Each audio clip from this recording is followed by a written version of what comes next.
Hello ಆತ್ಮೀಯ ಕೇಳುಗರೆ, ನಿಮಗೆಲ್ಲರಿಗೂ ನನ್ನ ಯೂಟ್ಯೂಬ್ ಚಾನಲ್ ಕಾದಂಬರಿ ವಿತ್ ಕಾಫಿ ಅಟ್ ವೇದಾಕ್ಷಿ 96ಗೆ ಸ್ವಾಗತ. ಈ ಕಥೆಯನ್ನು ಕೇಳಿದ ನಂತರ ತಪ್ಪದೇ ನಿಮ್ಮ ಅನಿಸಿಕೆಗಳನ್ನು ನನ್ನ ಜೊತೆ ಮುಕ್ತವಾಗಿ ಹಂಚಿಕೊಳ್ಳೋದನ್ನು ಮರಿಬೇಡಿ. ಈಗ ಕತೆ ಸ್ಟಾರ್ಟ್ ಆಗೋ ಸಮಯ. ನೀವೊಂದು ಕಪ್ ಕಾಫಿ ತೊಗೊಂಡು ಈ ಕಥೆನ ಎಂಜಾಯ್ ಮಾಡೋದಕ್ಕೆ ರೆಡಿಯಾಗಿ. ಈ ವಿಡಿಯೋ ಅನಿರೀಕ್ಷಿತ ಅತಿಥಿ ಎಪಿಸೋಡ್ 8. ಅಷ್ಟೊಂದು ತಡರಾತ್ರಿ ಬಂದ ಮೆಸೇಜ್ ಯಾರ್ದು ಇರ್ಬೋದು? ಸ್ಪ್ಯಾಮ್ ಇರ್ಬೋದಾ?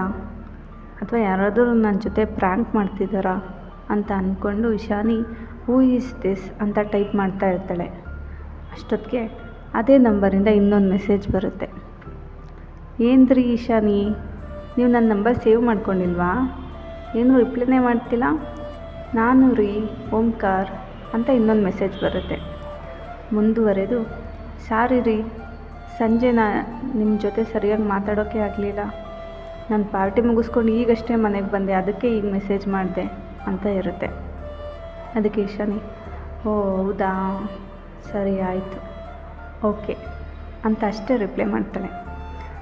ಇಶಾನಿ ಕಡೆಯಿಂದ ಬರೀ ಓಕೆ ಅಂತ ರಿಪ್ಲೈ ಬಂದಿದ್ದನ್ನು ನೋಡಿ ಓಂಕಾರ್, ನಿದ್ದೆ ಬರ್ತಿದ್ಯಾ ನಿಮಗೆ ಅಂತ ಮೆಸೇಜ್ ಮಾಡ್ತಾನೆ. ಅದಕ್ಕೆ ಇಶಾನಿ, ನಿದ್ದೆ ಬರ್ತಿಲ್ಲ ಇವತ್ತು ಯಾಕೋ, ಅದಕ್ಕೆ ಬಾಲ್ಕನಿಯಲ್ಲಿ ಕೂತ್ಕೊಂಡಿದ್ದೆ. ಯಾಕೆ ನಿದ್ದೆ ಬರ್ತಿದ್ಯಾ ಅಂತ ಕೇಳಿದ್ರಿ? ಮೇ ಬಿ ನೀವು ಟಯರ್ಡ್ ಆಗಿದ್ದೀರೇನೋ, ಮಲ್ಕೊಳ್ಳಿ, ಗುಡ್ ನೈಟ್ ಅಂತ ರಿಪ್ಲೈ ಮಾಡ್ತಾಳೆ. ಅದಕ್ಕೆ ಓಂಕಾರ್, ಇಲ್ಲ ರೀ, ಆಲ್ರೆಡಿ 11:15 ಆಗೋಗಿದೆ. ನೀವು ಯೂಶ್ವಲಾಗಿ 10 ಗಂಟೆಗೆಲ್ಲ ಮಲ್ಕೋತಿರೋ ಅಲ್ವಾ, ಅದಕ್ಕೆ ಕೇಳಿದೆ. ನಾನಂತೂ ನಾರ್ಮಲಾಗಿ ಮಲ್ಕೊಳ್ಳೋ ಅಷ್ಟೊತ್ತಿಗೆ 11:15 ಮೇಲೇ ಆಗಿರುತ್ತೆ ಅಂತ ಓಂಕಾರ್ ರಿಪ್ಲೈ ಮಾಡ್ತಾನೆ. ಅದಕ್ಕೆ ಇಶಾನಿ, ಹೌದು, ನಾರ್ಮಲಾಗಿ 10 ಗಂಟೆಗೆಲ್ಲ ಮಲ್ಕೋತೀನಿ, ಆದರೆ ಇವತ್ತು ಯಾಕೋ ನಿದ್ದೆನೇ ಬರ್ತಿಲ್ಲ ಅಂತ ರಿಪ್ಲೈ ಮಾಡ್ತಾಳೆ. ನೆಕ್ಸ್ಟು ಏನು ಮೆಸೇಜ್ ಬರ್ಬೋದು ಅಂತ ಗೆಸ್ ಮಾಡ್ತಿದ್ದಂಥ ಇಶಾನಿಗೆ ಸಡನ್ನಾಗಿ ಓಂಕಾರ್ ಕಡೆಯಿಂದ ಕಾಲ್ ಬಂದಿದ್ದನ್ನು ನೋಡಿ ಗಾಬರಿ ಆಗೋಗುತ್ತೆ. ಏನು ಮಾತಾಡೋದು ಅಂತ ಕಳವಳ ಆಗ್ತಿರುತ್ತೆ. ಆಗಿದ್ದಾಗಲಿ ಅಂತ ಕಾಲ್ ರಿಸೀವ್ ಮಾಡ್ತಾಳೆ.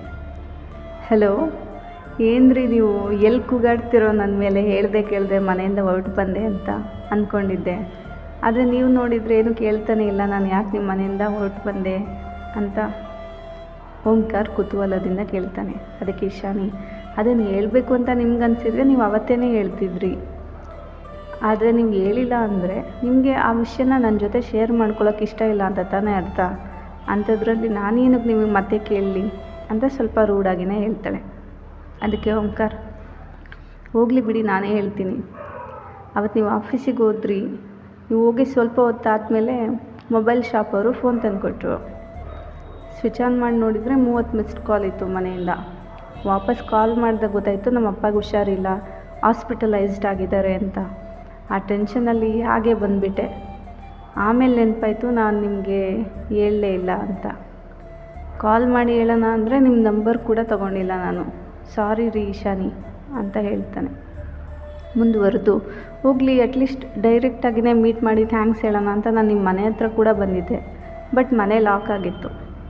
ನೀವೆಲ್ಲೋ ಹೋಗಿದ್ದೀರಾ, ಬರ್ತೀರೇನೋ ಅಂತ 1-2 ಗಂಟೆ ಕೂಡ ಕಾಯ್ದೆ. ಅಷ್ಟೊತ್ತಿಗೆ ನಿಮ್ಮ ಪಕ್ಕದ ಮನೆ ಅಜ್ಜಿ ಬಂದು ಮಾತಾಡಿಸಿದ್ರು. ಆವಾಗ ಗೊತ್ತಾಯಿತು ನೀವು ಊರಿಗೆ ಹೋಗಿದ್ದೀರಾ ಅಂತ. ಅದಕ್ಕೆ ನಾನು ಅಜ್ಜಿಗೆ ನಂಬರ್ ಕೊಟ್ಟು ಈ ನಂಬರಿಗೆ ಕಾಲ್ ಮಾಡೋಕ್ಕೆ ಹೇಳಿ ಅಂತ ಕೂಡ ಹೇಳಿ ಬಂದಿದ್ದೆ. ಯಾಕೆ, ಅವ್ರು ನಿಮಗೇನು ಹೇಳಿಲ್ವಾ? ನನ್ನ ನಂಬರ್ ಏನು ಕೊಡಲಿಲ್ವಾ ಅವರು ಅಂತ ಓಂಕಾರ್ ಕೇಳ್ತಾನೆ ಇಶಾನಿಗೆ. ಅದಕ್ಕೆ ಇಶಾನಿ, ಓ ಅದು ನೀವೇನಾ ಮನೆ ಹತ್ರ ಬಂದಿದ್ದು? ಆ್ಯಕ್ಚುಲಿ ನಾನು ಊರಿಂದ ವಾಪಸ್ ಬಂದಾಗ ಹೇಳಿದ್ರು ಅಜ್ಜಿ, ಬಟ್ ನಂಬರ್ ಅಂತ ಏನೂ ಕೊಡಲಿಲ್ಲ. ಹೇಳಬೇಕಂದ್ರೆ ಅವ್ರಿಗೆ ನಿಮ್ಮ ಹೆಸರು ಕೂಡ ನೆನಪಿರಲಿಲ್ಲ ಅಂತ ಹೇಳ್ತಾ ನಗ್ತಾಳೆ. ಮುಂದುವರೆದು, ಈಗ ಹೇಗಿದ್ದಾರೆ ನಿಮ್ಮಪ್ಪ? ನಿಮ್ಮಮ್ಮ ತುಂಬ ಗಾಬರಿ ಆಗಿರ್ತಾರೆ ಅನಿಸುತ್ತೆ, ಈಗೆಲ್ಲ ಓಕೆನಾ ಅಂತ ಕೇಳ್ತಾಳೆ. ಅದಕ್ಕೆ ಓಂಕಾರ್, ಅಪ್ಪ ಈಗ ಚೆನ್ನಾಗಿದ್ದಾರೆ, ಸ್ಟ್ರೆಸ್ಸಿಂದ ಅವ್ರಿಗೆ ಹುಷಾರು ತಪ್ಪಿತ್ತು, ಇವಾಗ ಮೆಡಿಕೇಷನಲ್ಲಿದ್ದಾರೆ. ಅಂದಾಗೆ ನಾನು ಚಿಕ್ಕವನಿದ್ದಾಗಲೇ ನಮ್ಮಮ್ಮ ತೀರ್ಕೊಂಡ್ರು ಅಂತ ಓಂಕಾರ್ ಸಣ್ಣ ಧ್ವನಿಯಲ್ಲೇ ಹೇಳ್ತಾನೆ. ಅದನ್ನು ಕೇಳಿದ ಇಶಾನಿ ಸ್ವಲ್ಪ ಹೊತ್ತು ಮೌನವಾಗಿರ್ತಾಳೆ. ಅದನ್ನು ನೋಡಿದ ಓಂಕಾರ್, ಅದು ಬಿಡಿ, ನಾನೆಲ್ಲೋ ನಿಮಗೆ ನನ್ನ ಮೇಲೆ ಕೋಪ ಬಂದಿದೆ, ಅದಕ್ಕೆ ನೀವು ನನಗೆ ಕಾಲ್ ಮಾಡಿಲ್ಲ.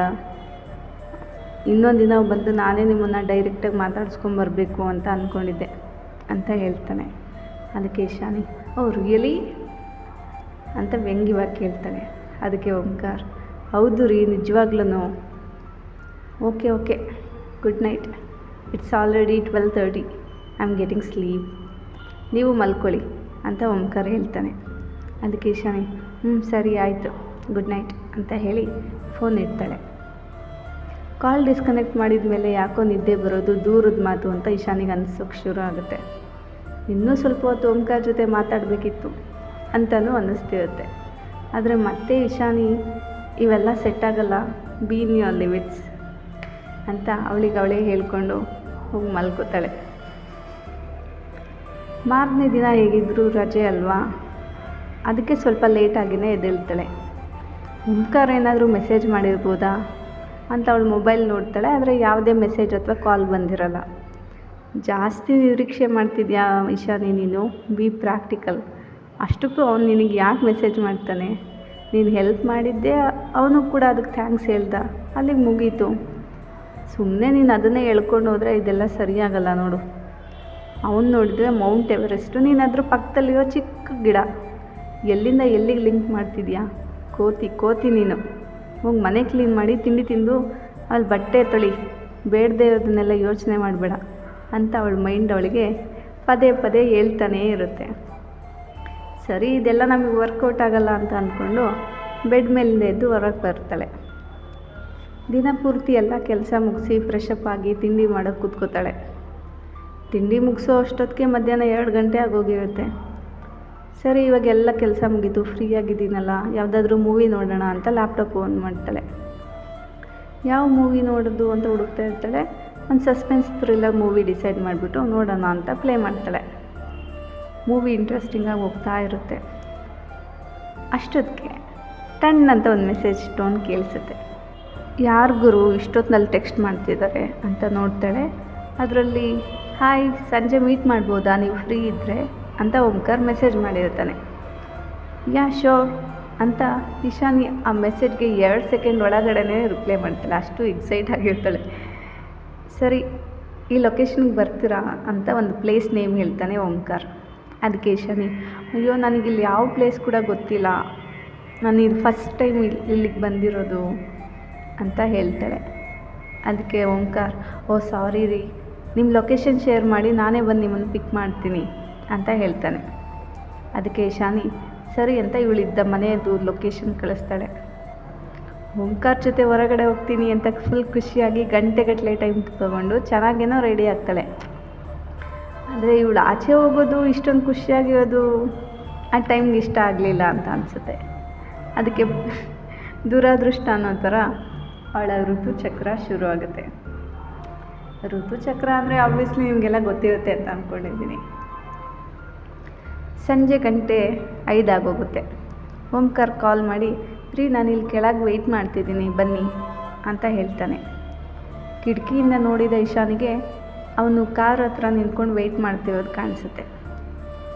ಅದಕ್ಕೆ ಇಶಾನಿ, ಸಾರಿ ಓಂಕಾರ್, ಅದು ನಾನು ಬರೋಕ್ಕಾಗಲ್ಲ, ನಾವು ಇನ್ನೊಂದು ದಿನ ಸಿಗೋಣವಾ ಅಂತ ಬೇಸರದಿಂದ ಕೇಳ್ತಾಳೆ. ಅದಕ್ಕೆ ಓಂಕಾರ್, ಯಾಕ್ರಿ ಏನಾಯಿತು, ನೀವು ಹೆಲ್ತಿಯಾಗಿದ್ದೀರಾ ತಾನೇ ಅಂತ ಕೇಳ್ತಾನೆ. ಅದಕ್ಕೆ ಇಶಾನಿ, ಅದು I got my periods so ಅಂತ ಹೇಳ್ತಿರುವಾಗ ಓಂಕಾರ್, ಓ ನೋ ವರೀಸ್, ನಾವು ಇನ್ನೊಂದು ದಿನ ಹೋಗೋಣ ಬಿಡಿ ಅಂತ ಹೇಳ್ತಾನೆ.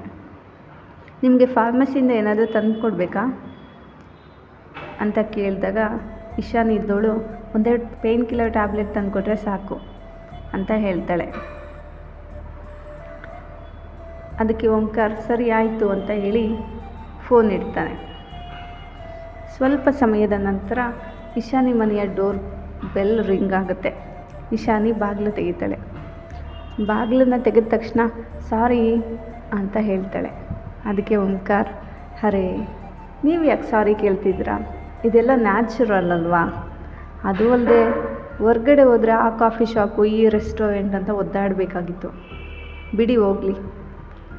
ಒಂದು ಕಡೆ ಒಳ್ಳೆಯದೇ ಆಯಿತು, ನಾನು ನೀವು ಮಾಡೋ ಕಾಫಿನ ತುಂಬ ಮಿಸ್ ಮಾಡ್ಕೊಳ್ತಿದ್ದೆ, ಒಂದು ಕಪ್ ಕಾಫಿ ಮಾಡಿಕೊಡ್ತೀರಾ ಅಂತ ಕೇಳ್ತಾನೆ. ಅದಕ್ಕೆ ಇಶಾನಿ, ಓ ಶೋರ್, ಕುತ್ಕೊಳ್ಳಿ 1 ನಿಮಿಷ ಅಂತ ಹೇಳಿ ಕಿಚನಿಗೆ ಹೋಗ್ತಾಳೆ. ಆಗ ಓಂಕಾರ್, ನಿಮಗೆ ತುಂಬ ಪೇಯ್ನ್ ಆಗ್ತಿರುತ್ತೆ ಅನಿಸುತ್ತೆ, ನೀವು ಕೂತ್ಕೊಳ್ಳಿ, ಇವತ್ತು ನಾನೇ ಮಾಡ್ತೀನಿ, ನೀವು ಇನ್ನೊಂದು ದಿನ ಮಾಡಿಕೊಡಿರಂತೆ ಅಂತ ಹೇಳಿ ಇಶಾನಿಗೆ ಕೂತ್ಕೊಳ್ಳೋಕೆ ಹೇಳ್ತಾನೆ. ಅದಕ್ಕೆ ಇಶಾನಿ, ಸರಿ ಇವತ್ತು ನೀವು ಮಾಡೋ ಕಾಫಿ ಟೇಸ್ಟ್ ಮಾಡೋಣ ಅಂತ ಹೇಳ್ತಾ ಅಲ್ಲೇ ಇದ್ದ ಶೆಲ್ಫ್ ಮೇಲೆ ಕೂತ್ಕೋತಾಳೆ. ಓಂಕಾರ್ ಕಾಫಿ ಮಾಡೋಕ್ಕೆ ಶುರು ಮಾಡ್ತಾನೆ. ಕಾಫಿನ 2 ಕಪ್ಪಿಗೆ ಹಾಕ್ಕೊಂಡು ಒಂದು ಕಪ್ನ ಇಶಾನಿ ಕೊಟ್ಟು ಇನ್ನೊಂದು ಅವನು ತಗೋತಾನೆ.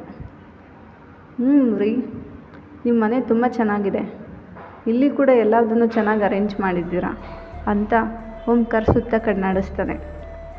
ಅದಕ್ಕೆ ಇಶಾನಿ, ಅಯ್ಯೋ ಇದು ನನ್ನ ಮನೆ ಅಲ್ಲ, ಬರೀ 1 ತಿಂಗಳು ಮಾತ್ರ ಇರ್ತೀನಿ ನಾನಿಲ್ಲಿ, ಅದರಲ್ಲೂ ಈಗಾಗಲೇ 1 ವಾರ ಮುಗಿದೋಗಿದೆ ಅಂತ ಇಶಾನಿ ತಮಾಷೆಯಾಗಿ ಹೇಳ್ತಾಳೆ. ಏನಾದರೂ ಆಗಲಿ, ನೀವಿರೋ ಪ್ಲೇಸ್ ತುಂಬ ಚೆನ್ನಾಗಿರುತ್ತೆ, ಶಾಂತವಾಗಿ ಪಾಸಿಟಿವ್ ವೈಬ್ಸ್ ಇರುತ್ತೆ ಮನೆ ತುಂಬ ಅಂತ ಓಂಕಾರ್ ಇಶಾನಿನ ಹೊಗ್ಳೋಕೆ ಸ್ಟಾರ್ಟ್ ಮಾಡ್ತಾನೆ. ಅದಕ್ಕೆ ಇಶಾನಿ, ಓ ಹೌದಾ ಅಂತ ನಗ್ತಾಳೆ. ಅದಕ್ಕೆ ಓಂಕಾರ್, ಹ್ಞೂ ರೀ, ನಿಜವಾಗ್ಲೂ ನಾನು ಸುಮ್ಮನೆ ಹೇಳ್ತಿಲ್ಲ, ನೀವಿರೋ ಜಾಗ ಒಂಥರ ನೆಮ್ಮದಿಯಾಗಿರುತ್ತೆ ಅಂತ ಹೇಳ್ತಾನೆ. ಅದಕ್ಕೆ ಇಶಾನಿ, ಏನಪ್ಪ ಇದು ನನಗೆ ಗೊತ್ತಿರಲಿಲ್ಲ ನೋಡಿ ಅಂತ ಹೇಳಿ ಮತ್ತೆ ಸ್ಮೈಲ್ ಮಾಡ್ತಾಳೆ. ಓಂಕಾರನ ನೋಡ್ತಿರೋದೇ ಇಶಾನಿ ಖುಷಿ, ಅಂಥದ್ರಲ್ಲಿ ಅವಳನ್ನು ಹೊಗಳುತ್ತಾ ಇದ್ದಾನೆ ಅಂದರೆ ಇಶಾನಿಯ ಖುಷಿ ಗಗನವನ್ನೂ ಮೀರಿ ಮೇಲೆ ಹೋಗಿರುತ್ತೆ. ಇಬ್ಬರು ಹೀಗೆ ಅದು ಇದು ಅಂತ ಮಾತಾಡ್ತಾ ಸಮಯ ಸಂಜೆ 7 ಗಂಟೆ ಆಗೋಗುತ್ತೆ. ಅಷ್ಟೊತ್ತಿಗೆ ಮಾಯಾವಿ ಕನಸೆ ಅಲೆದಾಡಿ ಸೋತೆನು, ಒಮ್ಮೆ ನಿಂತು ಮಾತನಾಡಿಸು.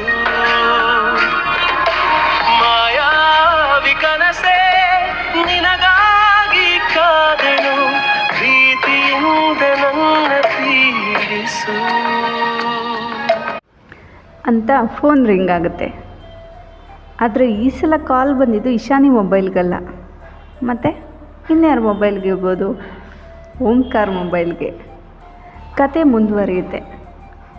ಆದರೆ ಈಗ ನಿಮ್ಮ ತಲೆಯಲ್ಲಿ ಸ್ವಲ್ಪ ಕ್ವೆಶನ್ಸ್ ಬಂದಿರ್ಬೋದು. ಆ ರಿಂಗ್ ಟೋನು ಇಶಾನಿ ಮೊಬೈಲ್ದಲ್ವಾ? ಆದರೆ ಓಂಕಾರ್ ಫೋನಲ್ಲಿ ಯಾಕೆ ಆ ರಿಂಗ್ ಟೋನ್ ಬರ್ತಿದೆ? ಅವನಿಗಾಗಲೇ ಅದೇ ರಿಂಗ್ ಟೋನ್ಗೆ ಚೆನ್ನಾಗಿಲ್ಲ, ಇರಿಟೇಟ್ ಆಗುತ್ತೆ, ಚೇಂಜ್ ಮಾಡು ಅಂತ ಎಲ್ಲ ಹೇಳಿದ್ದ ಅಲ್ವಾ? ನೋಡಿದರೆ ಇವಾಗ ಅದೇ ಫೋನ್ ರಿಂಗ್ ಟೋನ್ನ ಸೆಟ್ ಮಾಡ್ಕೊಂಡಿದ್ದಾನೆ. ಏನು ನಡೀತಾ ಇದೆ ಇವರು ಇಬ್ಬರ ಮಧ್ಯೆ? ಓಂಕಾರ್ ಏನಾದರೂ ಹೇಳ್ತಾನ ಇಶಾನಿಗೆ? ಅಥವಾ ಇಶಾನಿನೇ ಜೋಶಲ್ಲಿ ಓಂಕಾರ್ಗೆ ಲವ್ ಕನ್ಫೆಸ್ ಮಾಡ್ತಾಳಾ? ಇದೆಲ್ಲ ಕುತೂಹಲಗಳನ್ನು ಬಗೆಹರಿಸ್ಕೊಳ್ಳೋದಕ್ಕೆ ನೀವು ತಪ್ಪದೇ ಮುಂದಿನ ಎಪಿಸೋಡನ್ನ ಓದಿ ಅಥವಾ ಕೇಳಿ. ಸಿಗೋಣ ಮುಂದಿನ ಎಪಿಸೋಡಲ್ಲಿ. ಧನ್ಯವಾದಗಳು.